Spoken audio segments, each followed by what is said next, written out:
I am Brooklyn-based psychotherapist Nikita Banks, and I am your host of the Black Therapist Podcast. The Black Therapist Podcast is the podcast where we discuss the unique issues people of color face when dealing with mental health issues and mental health diagnosis. If you would like to reach out to us for feedback or show suggestions, show topics, please feel free to contact us at blacktherapistpodcast@gmail.com. You can listen to new or past episodes on SoundCloud, Apple Podcasts, Stitcher, Spotify, YouTube, iHeartRadio, and Google Play. If you are having trouble listening to us on your preferred platform, or if you want us to be on a platform that we're not currently on, make sure that you send us a private message on our Instagram page at Black Therapist Podcast, or you can just drop us a message or send us an email at blacktherapistpodcast.com. If you want insider tips, resources, and access to our free mental health course, make sure that you text Get Happy to 66866. And my new book, Finding Happy, 7 Steps to Relationships That Will Not Steal Your Joy, is available right now on Amazon. You can go to our website or go to our Instagram pages and click the link and purchase, because we want to help you get your relationships together for 2018 and beyond. Please be mindful that this episode and all of the information that we provide here is just a resource and a tool to help get you started on your mental health journey. If you are feeling any mental health distress or you are having any significant issues, please feel free to reach out to us so that we can find you a mental health provider in your area. Okay, let's go. Hey guys. So, oh my God, it's been a pretty eventful week, and we are winding down to the end of Social Work Month, because it's spring. Spring has sprung and it is nearly April. And so if you're following me on social media, you know that last week I went to Congress and was able to get my award. Thanks to you guys.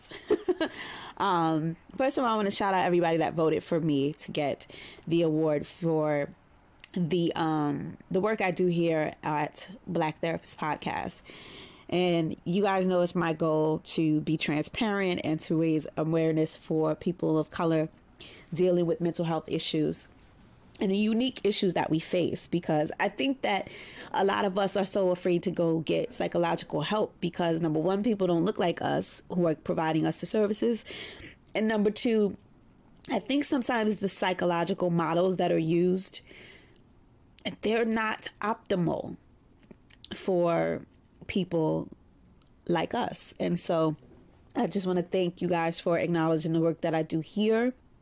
And I want to give a few shout outs. Shout out to Dr. Charles E. Lewis Jr., who has been very instrumental in helping social workers become politically active. And I think that everybody needs to be politically active, especially in this current political climate. I will not lie, going to Congress or, going to, the congressional buildings during this political climate is still a bit scary. There's a lot going on in the world, and our apathy or lack of proactive activity to be civically engaged and to take our place in this world of politics has really come to bite us in the ass. And so I want to thank everybody who came out to the award, everybody that was there, my family who came to support me. Like, it was really emotional. And I had to give a speech, guys. Like, I wasn't prepared for a speech. So if you see my social media posts, you'll see that I put down that as I saw people in front of me getting up and speaking, I was like, holy crap. Like, I get paid to speak for a living. Like, I'm stuttering right now thinking about it, but I get paid to speak for a living. And it completely freaked me out. Speaking in that room, I forgot Chuck Schumer's name. But what up, Chuck? I forgot his name in my speech. And also, I want to say thank you to Ed Towns, who created this space for social workers, who is also a social worker, who is also from Brooklyn, New York, or at least was the congressman from Brooklyn, New York. So I just want to say shout out to the home team.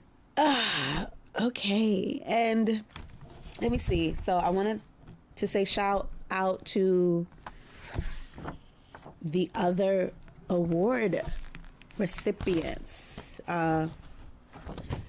Dr. Mary McKay, who used to work for NYU but no longer is with us at NYU. Elizabeth Coates, who I hope will come on the show. She is working in Congress, but she is also a social worker at MSW.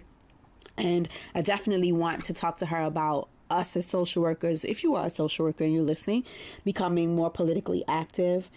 And Lakia Cherry, as well as Robert, oh my God, I don't want to mess up his name, Sagastum.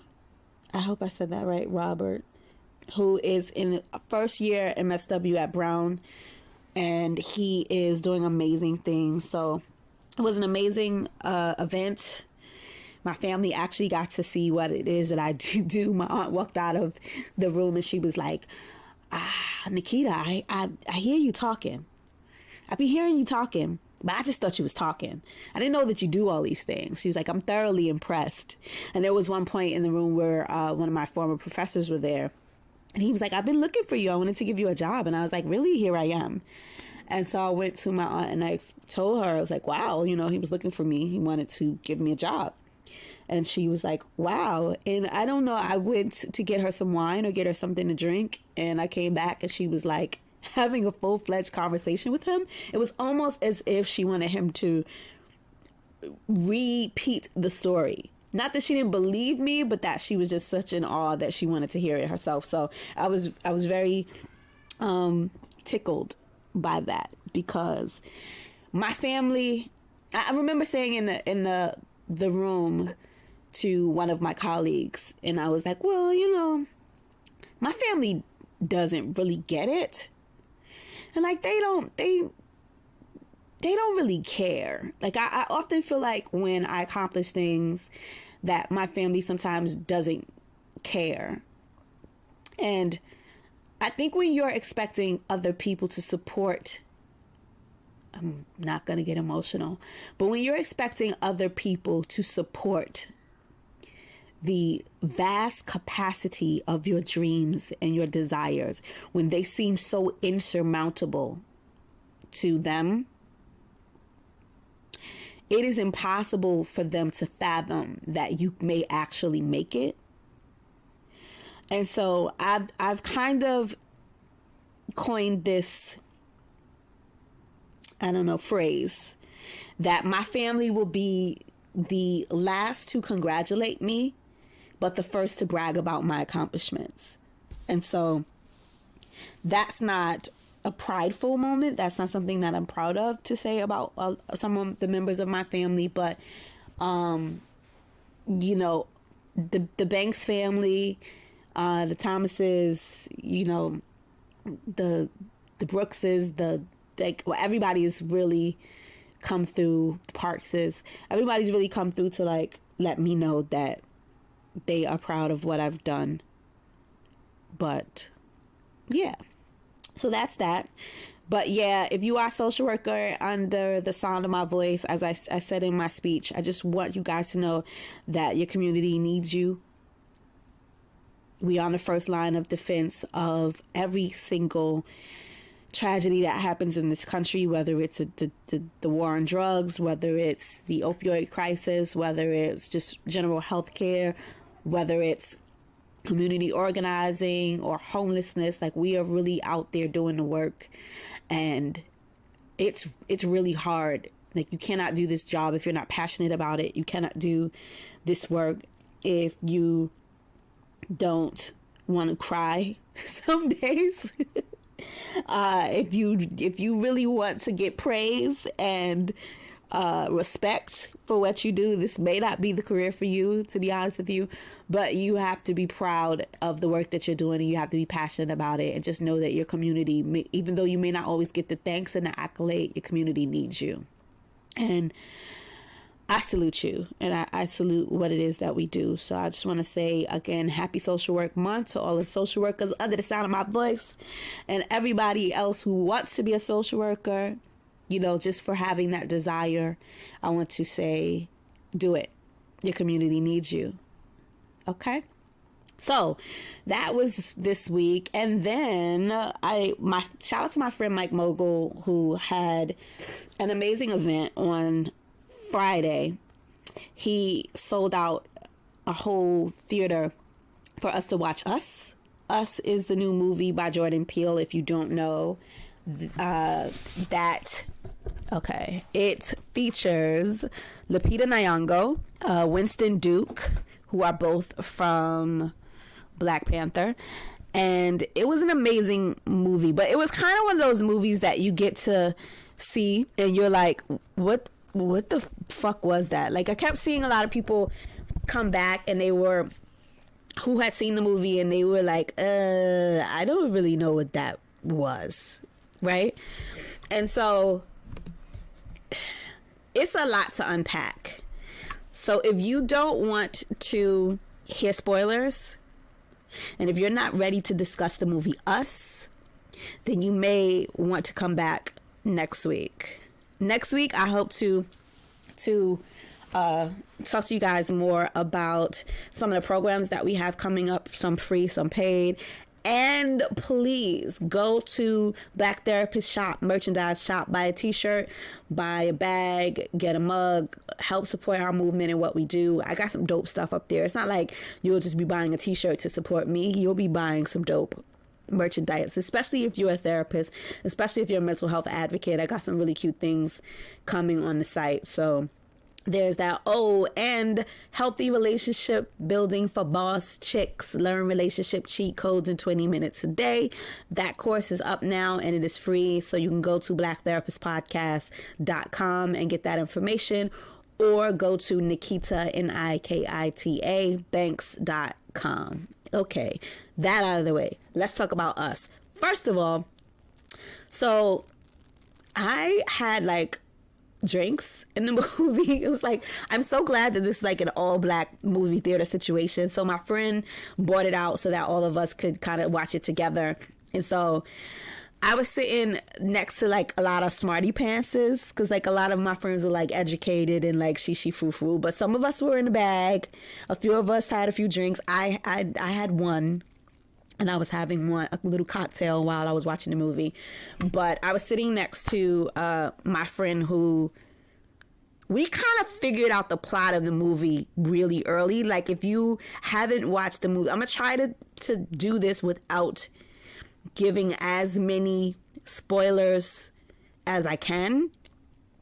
But since I haven't really processed this movie outside of the conversation that I've had with my cousins, some things may slip out. So I just want to let you know that if you don't want spoilers, if you don't want any surprises, you might want to come back next week. Okay.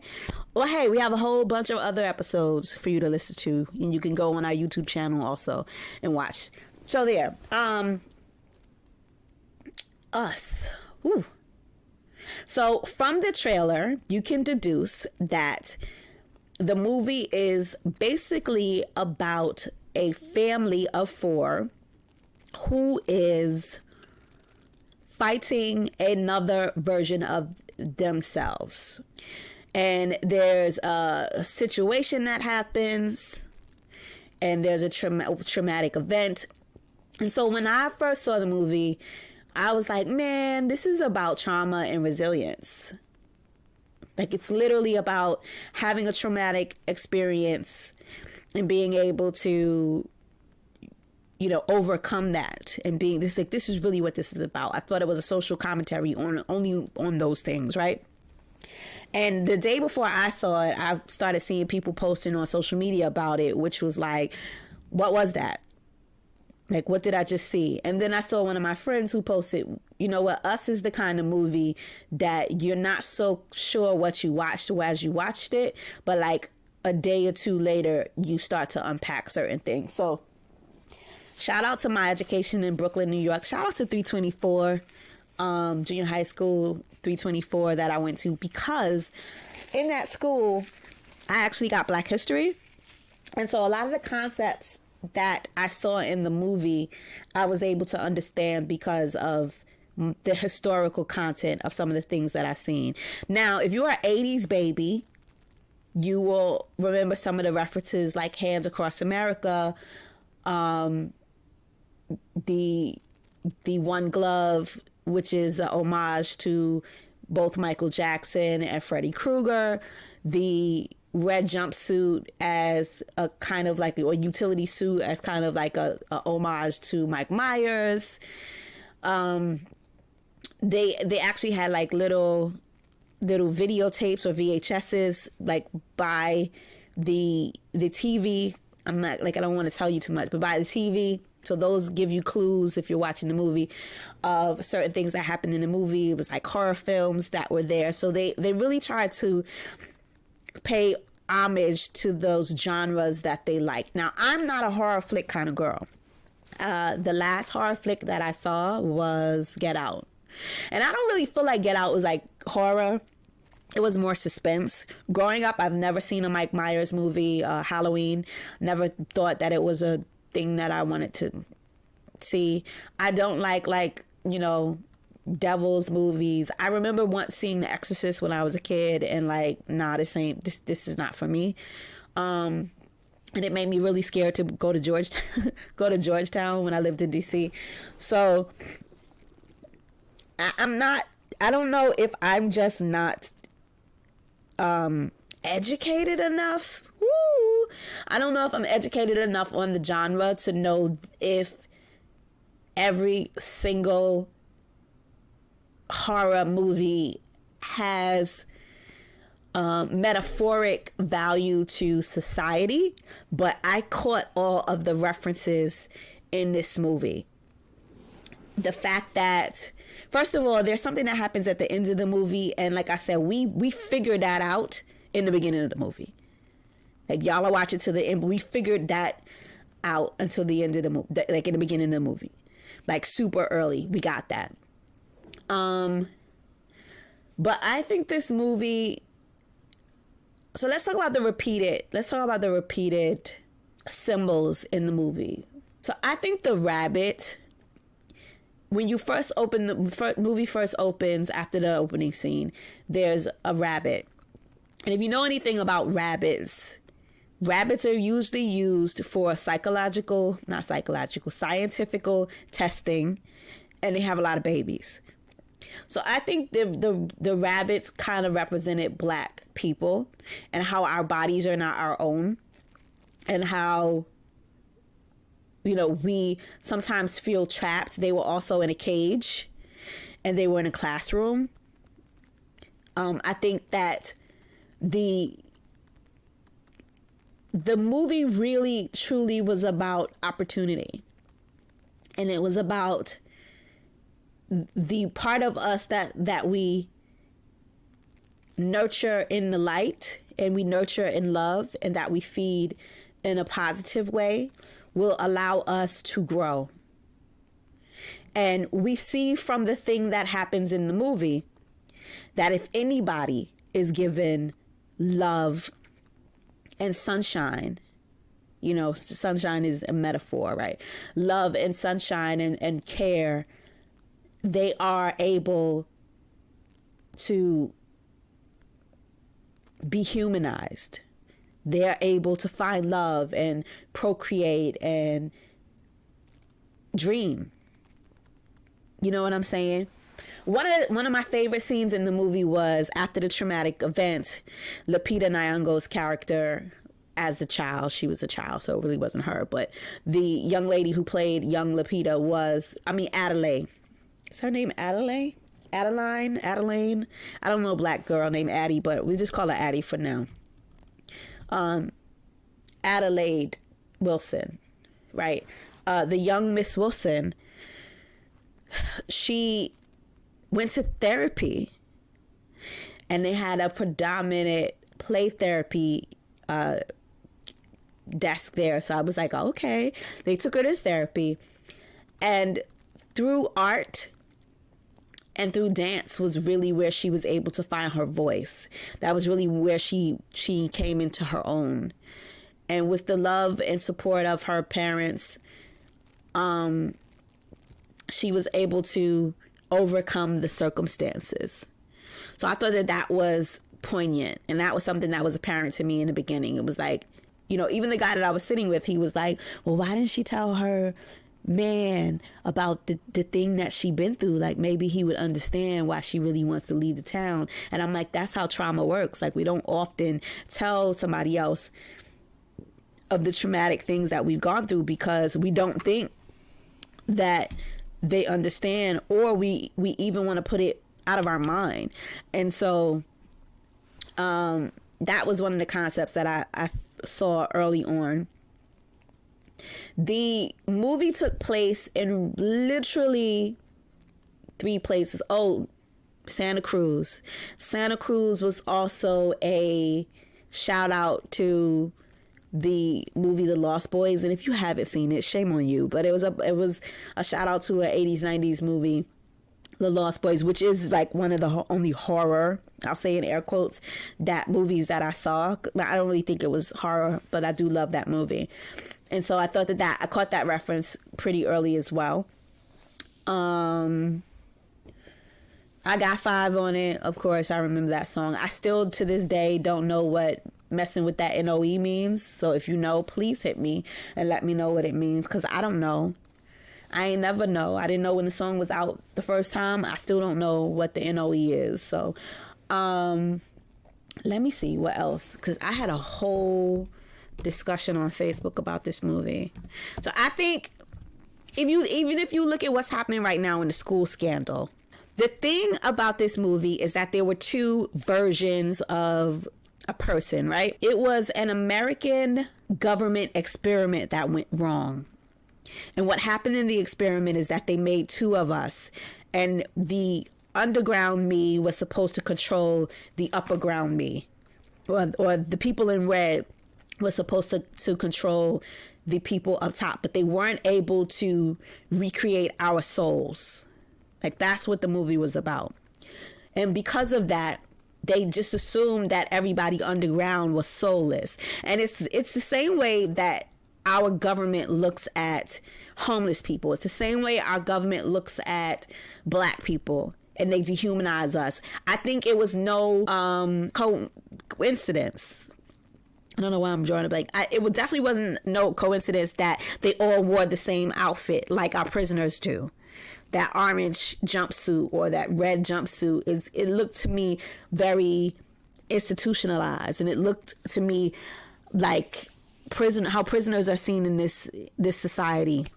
Also, it looked like how we see humans who are homeless because they're still humans. There's a part in the movie when Winston Duke's character, who I'm going to get into in a minute, but Winston Duke's character looks at his doubles and was like, well, what are you people? And they said, we're Americans.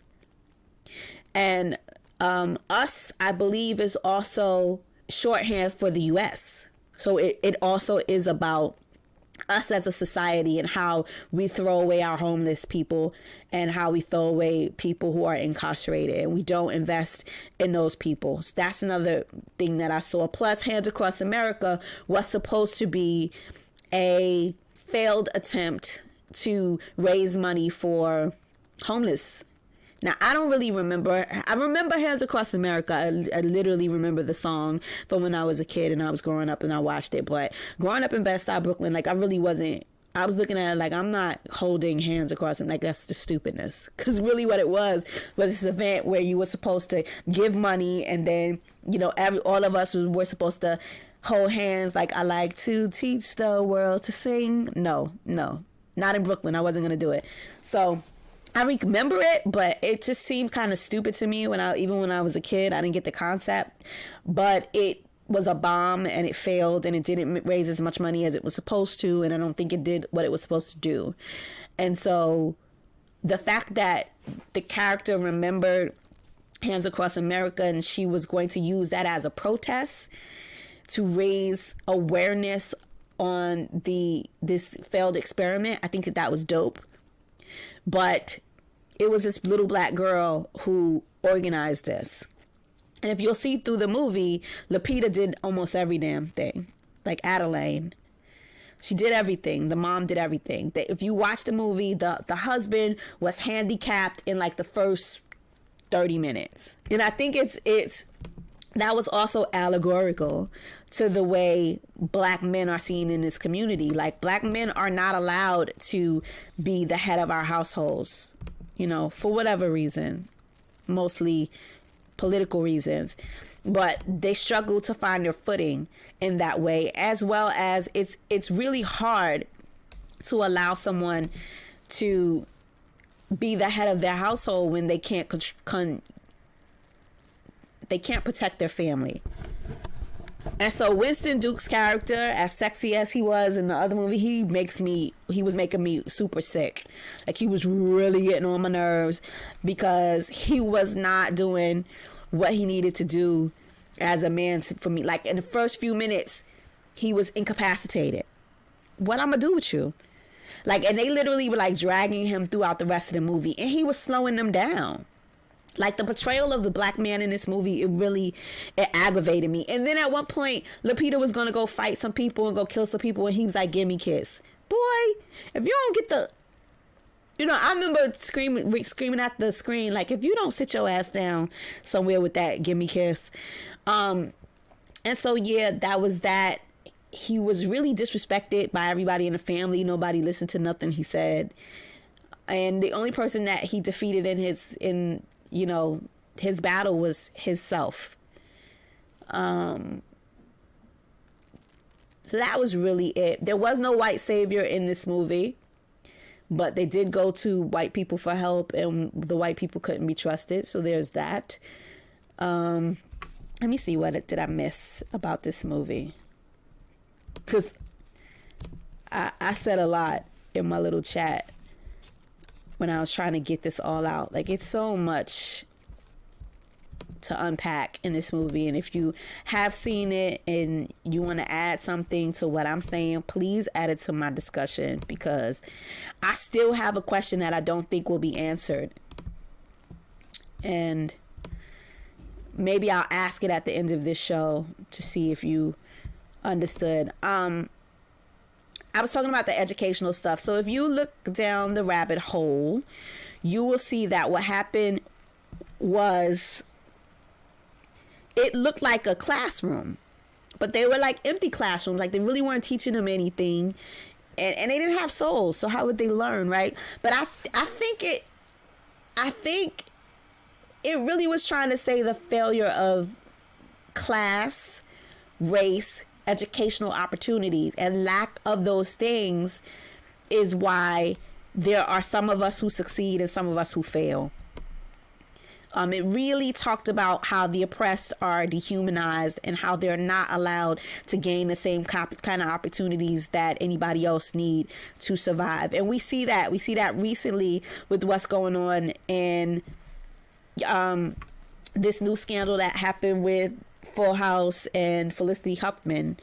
And I mean, I like Felicity, but I don't like the fact that of what she did. And I think that the problem with class in this country is the same reason why we have a stupid ass president who has been coddled his whole entire life and has everything and believes that he actually earned and deserved the things that he had, and he actually didn't. You know what I'm saying? Like, we got to do better as at providing opportunities for each of us to succeed. And that used to be the goal in America, but not. I also think the movie was about social narcissism. And if you don't know what that means, just look it up. It's basically societal pride, I'll say in quote, but it's what we're seeing right now, where the liberals are all together and the right-wing nut jobs are all together, and the evangelicals, like, everybody is basically ganging up, everybody's squatting up. And instead of thinking that there are enough resources for all of us to eat and succeed, it's usually us against them. Like, the rich can't get a tax cut if the poor, get Medicaid. Or, if you have Section 8 housing, then the rich people are paying for it. Like, it's just ridiculous. Like, never once in this movie was it thought that the two people could coexist. And I think that that was the reason that there were twins in the movie, not doubles, but the twins that were there, because twins are basically, they share DNA, some of them, right? Or some of them share have the same exact DNA. They have different souls, but they have their own paths. And so it was never thought throughout this movie that one could exist at the same time that the other could exist, both having the same opportunity. And I think that that was the major aha moment for me watching this movie, was that there was really probably no reason that one had to kill the other, that Adeline or Red couldn't both exist at the same time, because they did. They already existed. They just existed in two different places. So I think that that was part of what I was getting at. That, you know, we can all succeed, and we don't have to be against one another for that to happen. We don't have to murder each other in order for that to happen. We could literally coexist and be just fine. The little boy and his mask. I believe the little boy, what was it, Jason's mask. First of all, Jason is another nod to Friday the 13th. His mask is another nod to Friday the 13th. But I think the mask that both of the little boys wore, it was symbolic to duality that Black people have in this country. How we always have to kind of put on a mask to succeed. And so I think that was kind of dope. Let me see what else I said in this chat. If I'm rambling, guys, just charge it to the game, because it was a lot of stuff. The question that I want to ask, but I want to wait to ask it because I don't want to give you guys too much. I think I've been talking about concepts more than giving away specific spoilers. But yeah, the movie was definitely about the darkness in all of us, and what you feed grows. Us being able to be creative in order to, you know, feed our humanness and feed our soul, going to therapy, learning to draw, dance. It was also, I believe, about, you know, and I'm saying you could draw correlations. I don't think it was about foster care and those kind of things of, you know, neglect, childhood neglect. And yes, only through creativity did the girl find her voice. That was, and I think I talked about the concept of the rabbits. There was little girl had a rabbit on a shirt. They were playing with the rabbit. There were live rabbits. So obviously rabbits was a huge concept. I think that rabbits was a nod to medical testing that the community has done on Black people, and how our bodies have been used for science without our consent. And I like that the Funhouse said, find yourself. Let me see. Also, I like the connection between the Black mother and her son. I'm not going to give it away, but I think that was characteristic of how the connection that Black boys have to their moms.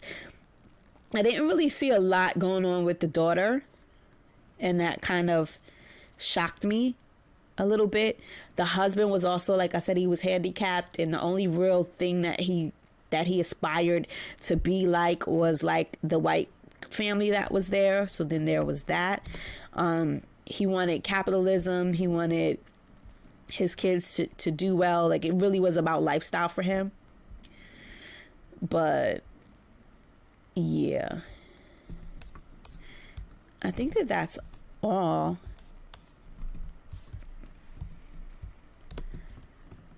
Oh, and the basic concept of the movie, since Us is about us, it is about the darkness that exists in all of us. It is about our opportunity to create and grow and be good, but it is also a commentary on how if we don't keep an eye on our government, if we are not politically active, if we're not civically involved, our government will create gross atrocities against us, against the community, against the environment. And if we're not paying attention, we will be held accountable. Like, maybe we won't be murdered by our doubles, but, you know, we have to be held accountable. The concept of tethering, that was deep. I think the concept of tethering really had to do with how we are all connected to one another as a community, and what happens with one happens with all of us. And we really truly have to be mindful of our friends and neighbor. We have to care about, you know, what's going on with other people. So there's that. And they said it was a possibility. They left the ending the way it did, so maybe there's a sequel. I would like to see a sequel. I think that'd be dope. I need to find out what happened with the little boy. Definitely want to know what happened with that. I definitely want to know. I want my question answered, which is why she changed her shirt. I want to get more in depth with that. I really, really do. But I would need to do a live chat for that. I would need some feedback, because I need to know why she changed the shirt. And so that was really it. I hope you guys have gone to see Us. I hope you know, hope I've covered everything. If you think I've covered everything, if you think I missed something out, if you think there was something that I didn't add, let me know. Honestly, I watched the movie and then I left there like, it really wasn't as good as Get Out. There really wasn't a lot of concepts or whatever, but the more and more I thought about it, the more and more I was like, that shit was kind of deep. It was deep. But that's what I was saying about horror movies. So I'm not quite sure if all horror movies are that deep, or if I'm just reading too much into this, because this is what I know and what I've seen. They said the movie wasn't really about race. They said the movie wasn't really about, it wasn't going to be as deep as Get Out. I saw a lot of racial dynamics in the movie. Oh, yes, they called the police. The police never came. Bang. They called the police and the police never arrived. So that was something to think about as well. So there was no help coming for them. There was no help coming for them. As if there's no help coming for us. And so if you have any questions about what I talked about this week, if you want to add to the conversation, please go on over to our Instagram page or our Facebook page and join the conversation there, okay? So this has been another episode of Black Therapist Podcast. Be well. Thank you guys for listening to another episode of Black Therapist Podcast. Once again, you can follow us on all our social media sites at Black Therapist Podcast on Instagram and on Twitter, as well as Black in Therapy on Facebook, or you can follow your host, me, Miss MSNIKI Banks, on Instagram and Twitter, as well as you can find out any information about me at Nikita, NIKITA, Banks.com, and on the show's website, BlackTherapistPodcast.com. And don't forget, if you want to send us any general feedback, show suggestions, show topics, or guest ideas, please feel free to drop us an email at BlackTherapistPodcast@gmail.com. Thank you. Be well.